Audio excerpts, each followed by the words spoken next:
Hey friend, please subscribe. 1 second for you. Big deal for me. I used to think turning 16 would finally mean freedom. My driver's license. Maybe a small party. Maybe, just maybe, my parents would remember that I existed. But that morning, when I woke up to the sound of rain tapping against the window, I didn't realize it would also be the day my family decided they were officially done with me. There was no happy birthday, no cake, no hugs, just my mom's voice from the hallway. Leo, pack your things. We need your room. At first, I thought she was joking. I laughed, that nervous kind of laugh you do when you're sure you misheard something cruel, but her expression didn't change. We're serious, she said. Natalie's moving back in. She needs space. She's 8 months pregnant and her boyfriend's coming with her. We don't have enough rooms, so you'll stay with your uncle for a while. I blinked at her, still half asleep, still trying to process what she'd said. Wait, what? You're kicking me out? On my birthday? My dad was behind her, arms crossed, avoiding my eyes. You'll be fine, he said flatly. Your uncle already agreed. He said he'd love to have you around. You'll still go to school. We'll send money when we can. It's temporary. But we all knew temporary meant never coming back. I wanted to scream, to demand a reason, but the words caught in my throat, and instead of fighting, I just nodded. Because deep down, I wasn't surprised. I'd spent my whole life being the background character in my own family. The quiet one. The mistake they tolerated because they had to. My sister Natalie, she was everything I wasn't. The golden child. Homecoming queen. Perfect smile, perfect grades, perfect life, until she got pregnant at 23. Even then, they didn't blame her. They made excuses for her. And now, apparently, she needed my room more than I needed a family. They helped me pack. Not because they cared, but because they wanted it done faster. I shoved my life into 3 trash bags while they talked about Indian takeout like it was just another Sunday. When we got into the car, they seemed happy. They chatted about baby names, about paint colors for the nursery, about how it's going to be nice having Natalie home again. Not once did they say my name. Halfway there, my mom turned to my dad with a smile that still makes me sick when I think about it. Now that he's gone, we can finally order curry again. Like I was the problem. Like my absence was a relief. When we pulled up to my uncle's house, they didn't even bother to come inside. No goodbye hug, no take care. My mom just said, "Don't make this harder than it needs to be." And they drove away before I'd even reached the porch. I stood there, in the drizzle, holding those cheap trash bags, watching their taillights fade into the distance. And for the first time, I realized something I'd spent 16 years avoiding.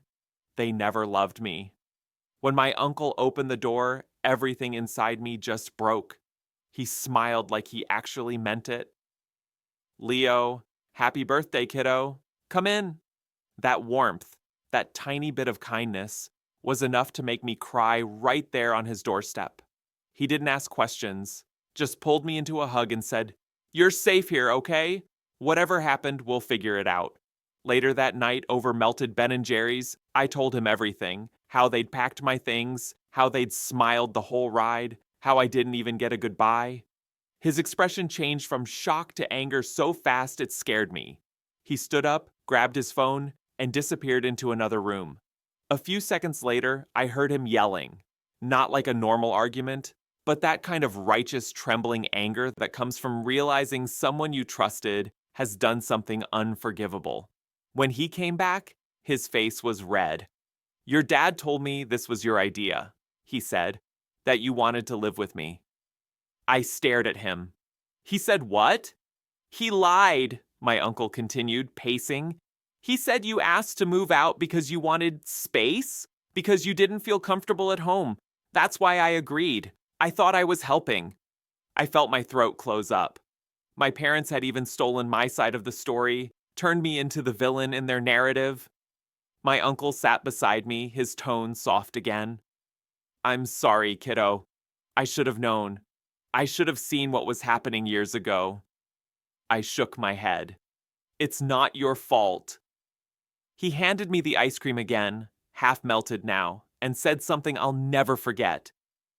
You didn't deserve any of this, Leo. You're not the problem here. They are. And for the first time in my life, I believed it might actually be true. That night, I couldn't sleep. Every time I closed my eyes, I saw my parents' faces.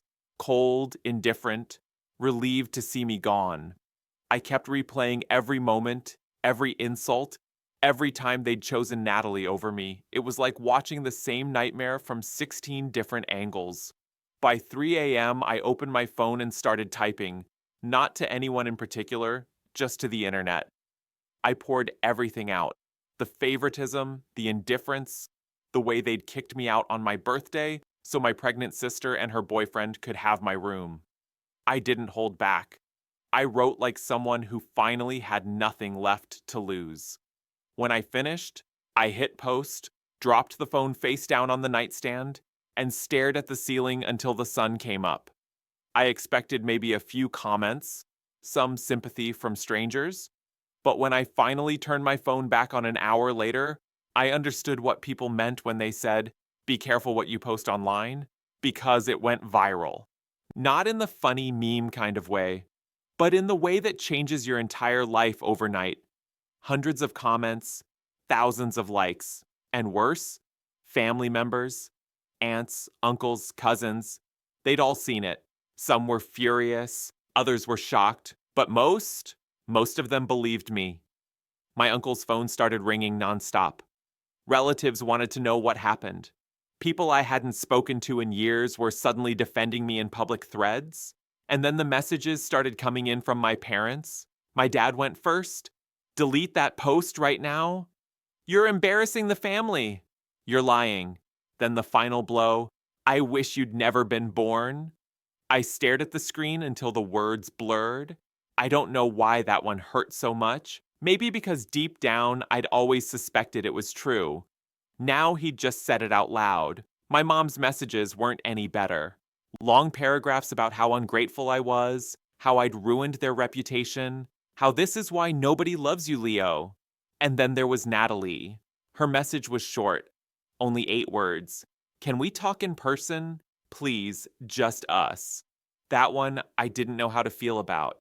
For the next couple of days, I shut everything off. My phone, social media, my emotions. I blocked my parents completely. I told myself I didn't need closure. I just needed peace.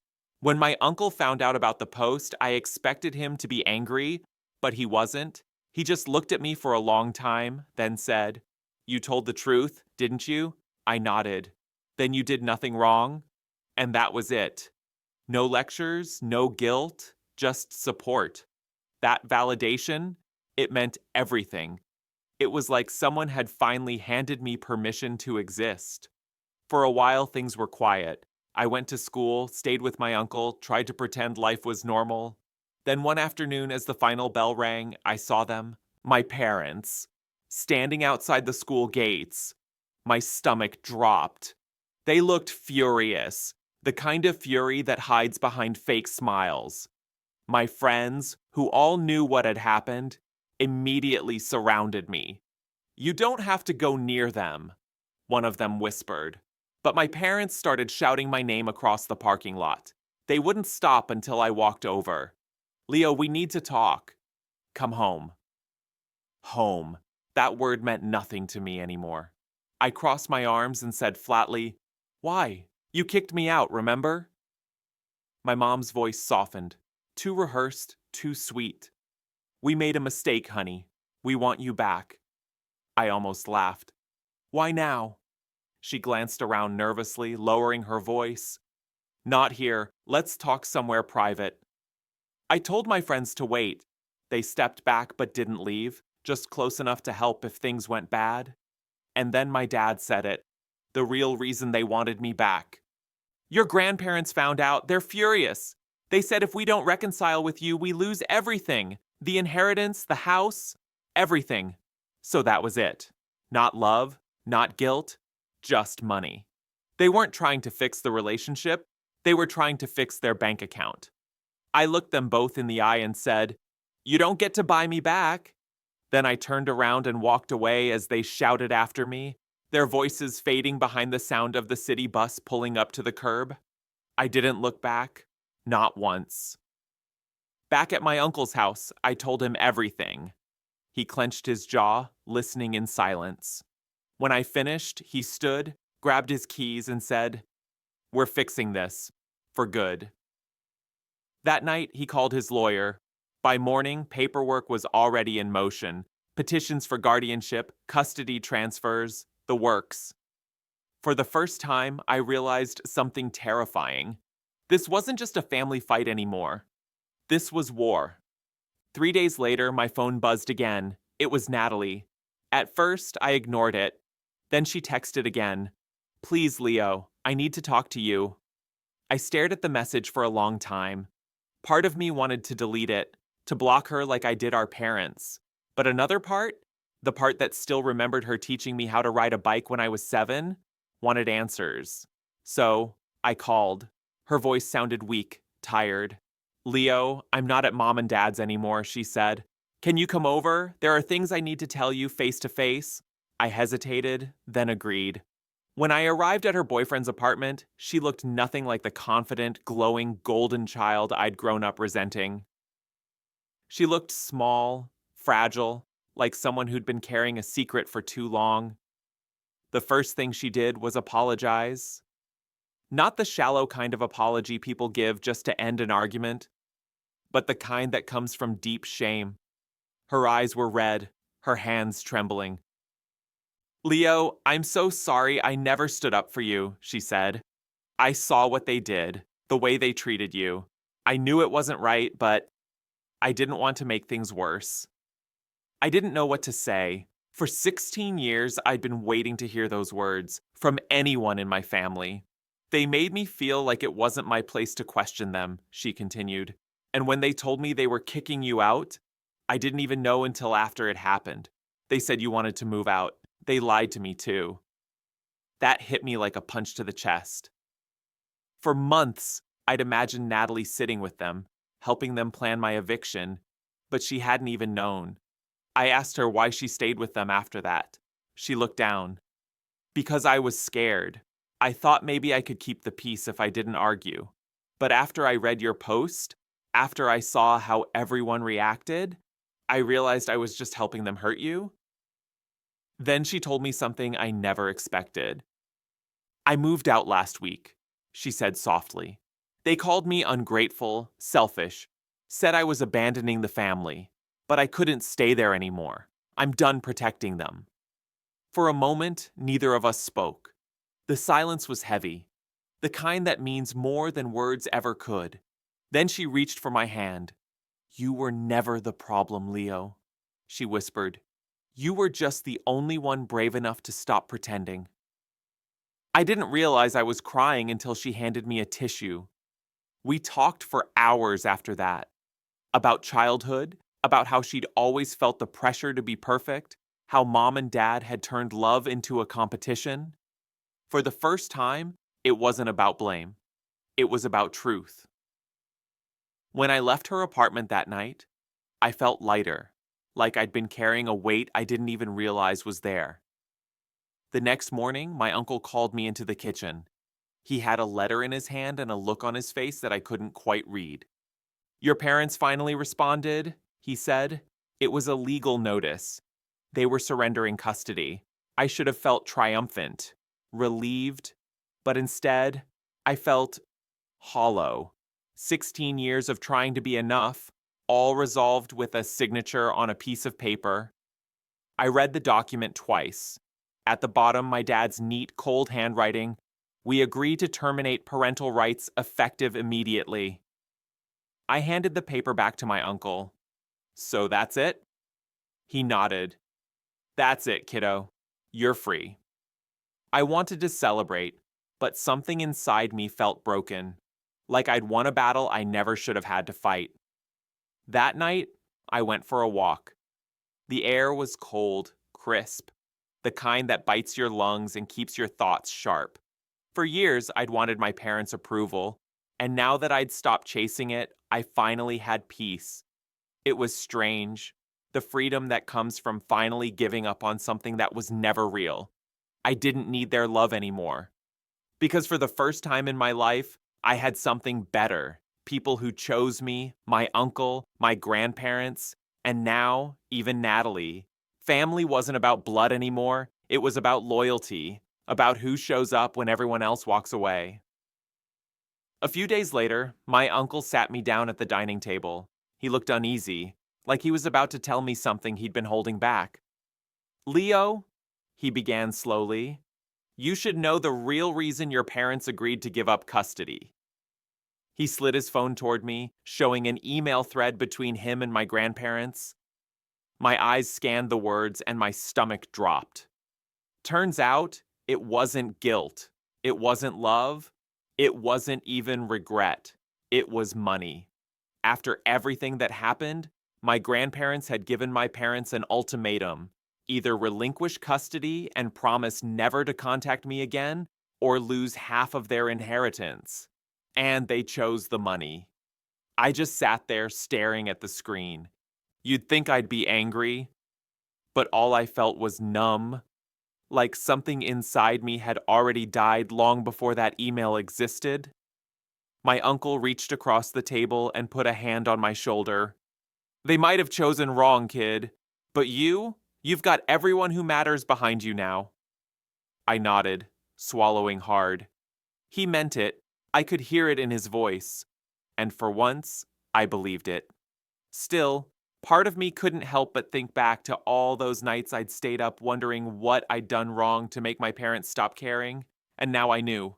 It had never been about me, it was always about them. A few weeks passed. The custody paperwork went through. I was officially my uncle's responsibility, though he never made it feel that way. He treated me like his son. He helped me study, checked in about my day, even started cooking dinners that weren't just frozen pizza. It was the kind of quiet love I'd never experienced before. And then one night he said something that stuck with me. You know, Leo, he said, pouring us both a glass of iced tea, you're one of the toughest kids I've ever met. You got knocked down 100 times and still found a way to stand tall. That's not survival. That's strength. I didn't know how to respond, so I just nodded. But his words echoed in my head for days after. Maybe he was right. Maybe what happened wasn't the end of my story. Maybe it was the beginning. 2 weeks later, my grandparents called. They wanted to talk face to face, so we did a video call. My grandma's eyes filled the screen first, soft, warm, and tearful. Leo, sweetheart, she said, her voice trembling. I wish we'd known sooner. I wish we'd seen what was happening. I smiled faintly. It's okay, Grandma. You did more than enough. No, my grandfather interrupted, his tone firm. You were wronged and we let it happen, but that ends now. He went on to explain that they'd restructured their estate. Half would still go to my parents, but the other half was now split between me, my uncle, and Natalie. We wanted to reward kindness and honesty, my grandmother said softly, not appearances. I didn't know what to say. For the first time in a long time, I didn't feel forgotten. After the call, I went for another walk. This time not out of sadness, but reflection. The night sky was clear, stars bright above the quiet streets. I thought about how much had changed in just a few months, from being kicked out on my 16th birthday to standing here, finally free, finally seen. Life had taken everything from me, and somehow given me back something better. A week later, my sister texted again. Baby's here, she wrote, followed by a photo. A tiny hand, barely the size of her finger. Underneath it, she'd written, he's gonna know his Uncle Leo loves him. That was the first time in years that I smiled without forcing it. That night, as I lay in bed, I realized something simple but powerful. You can't choose the family you're born into, but you can choose who stays in your heart. And sometimes the ones who truly love you aren't the ones who share your blood. They're the ones who show up when everyone else walks away. It's been a few months now since everything ended. Or maybe I should say, since everything began. I wake up every morning to the smell of fresh coffee instead of shouting, the sound of my uncle humming off key instead of my dad's criticism. The house feels alive, not because it's fancy, but because it's peaceful. He's teaching me how to drive. He even signed me up for a local coding class. And sometimes, when we're stuck in traffic, he'll glance over at me and say, "You know, Leo, one day you're going to make something great out of all this." I used to laugh when he said that. Now, I think he might be right. I still see Natalie from time to time. She's living on her own with the baby now.